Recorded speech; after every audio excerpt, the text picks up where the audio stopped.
Good evening.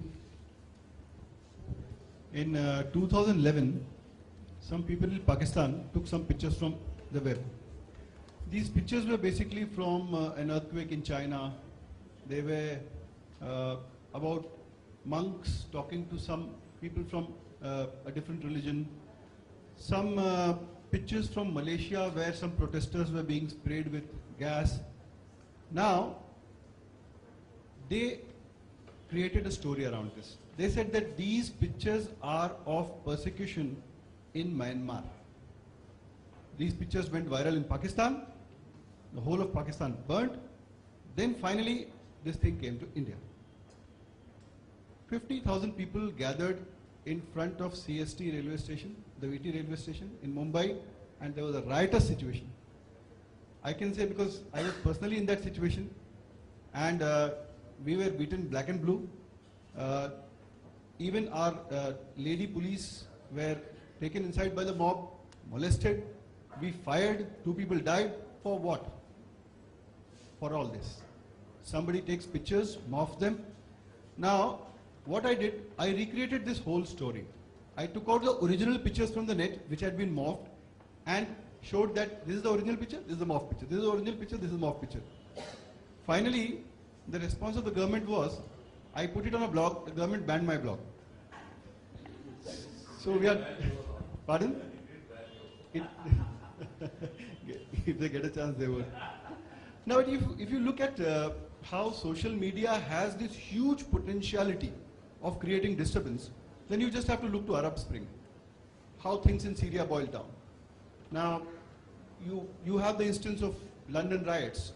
In London riots, the police could not anticipate how fast people would gather.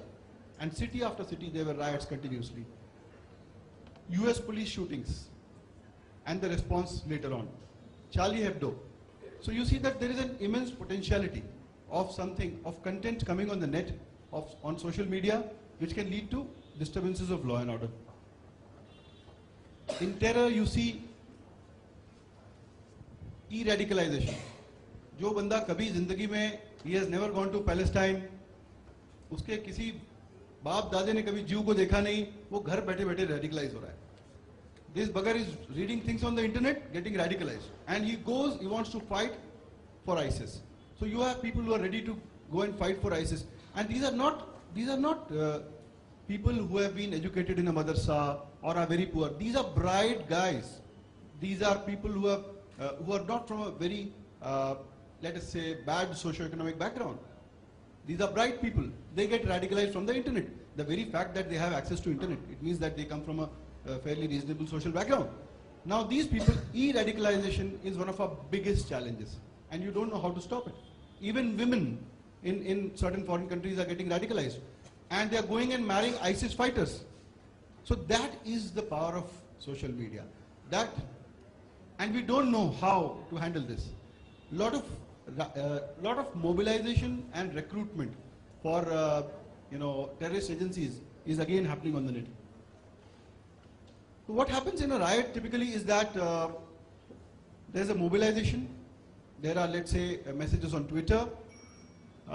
Then the net is also used for communication. Even WhatsApp has been used for communication. There's a study in Africa which says that pre-advent of mobile phones and post-advent of mobile phones, violence and deaths. You would be amazed to know that wherever in Africa an area came under the mobile network, the deaths rose by like 100-fold, because then the marauding bands could communicate with each other and coordinate well, and they had virtually cheap infrastructure to communicate, coordinate their actions. This also is happening with social media. In London riots, it was also seen that there was citizen surveillance, that they would tell where is police going. So that would all be on the net, and police would deal with a riot or crawl the web for this. But there are lessons to learn from here as to how to prevent, how to understand what is happening in society. Like the Mumbai police has a social media monitoring unit.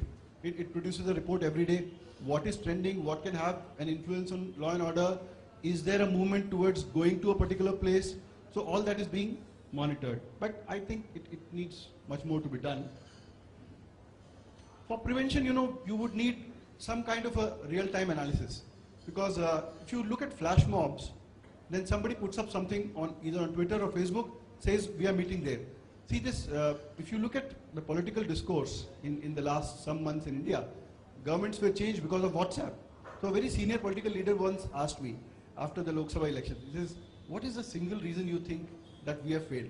I said, sir, WhatsApp. You failed because of WhatsApp. Your content came too late, the other party, it had a proper social media plan.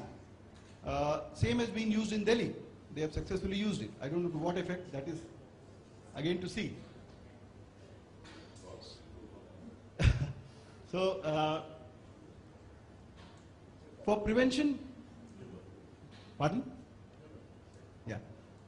For prevention, you have to have a real-time analysis. So Twitter also provides you with this thing called Firehouse, wherein you can get the totality of the Twitter feed and then you can analyze it real time.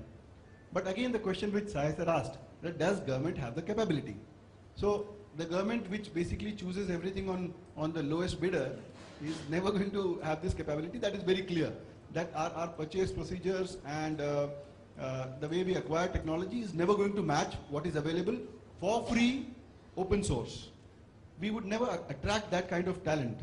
So it also needs to, for government to create an environment where we attract this talent, we pay them or we associate with them in a manner which is useful to us.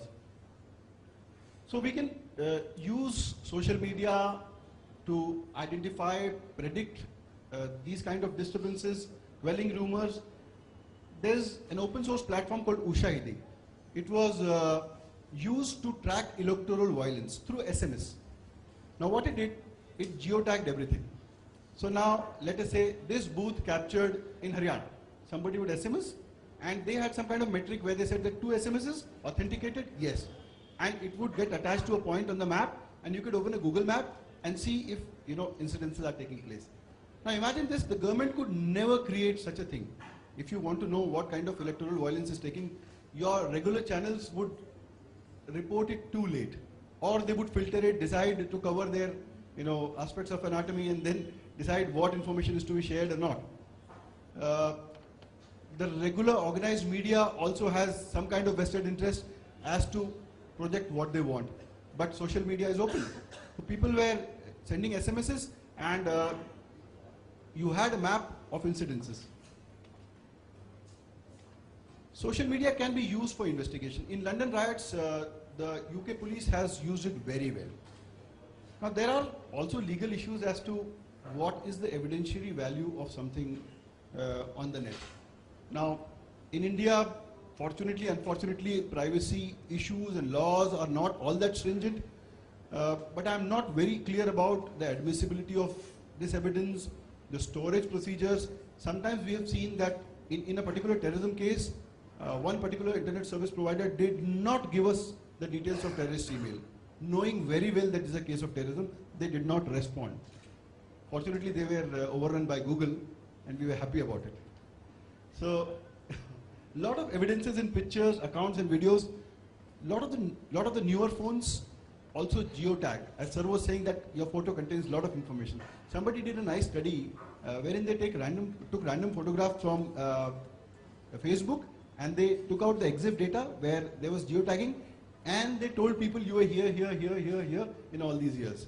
So latent data can throw up such surprising patterns that we are not even aware of.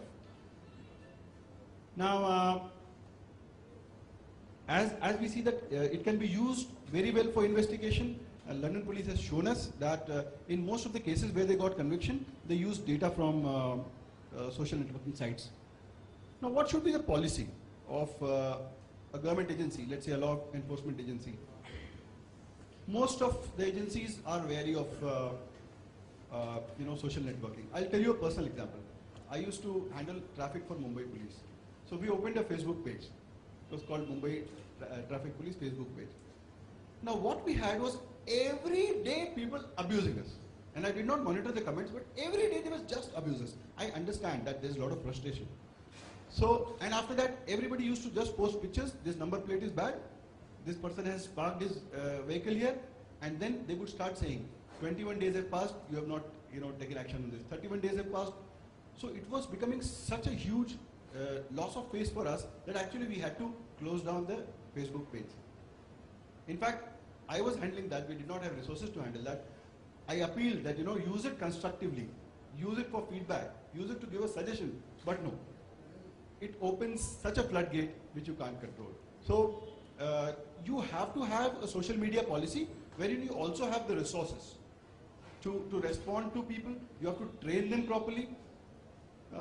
It would be good for a lot of agencies to come on Twitter, and with the users Twitter has, when there are rumors, I think an official communication coming from government about rumors, quelling them would be very useful. Similarly, you should have a response strategy. If we see that something is happening, something is about to happen, if you can predict something with analytics, you should have a matching response strategy. Now, it is also a very good tool. Social media is a very good tool for intelligence and feedback. So, a lot of intelligence about crime patterns can be picked up from social media. But I think this all wealth of information is unutilized today, because right now we don't have the capabilities.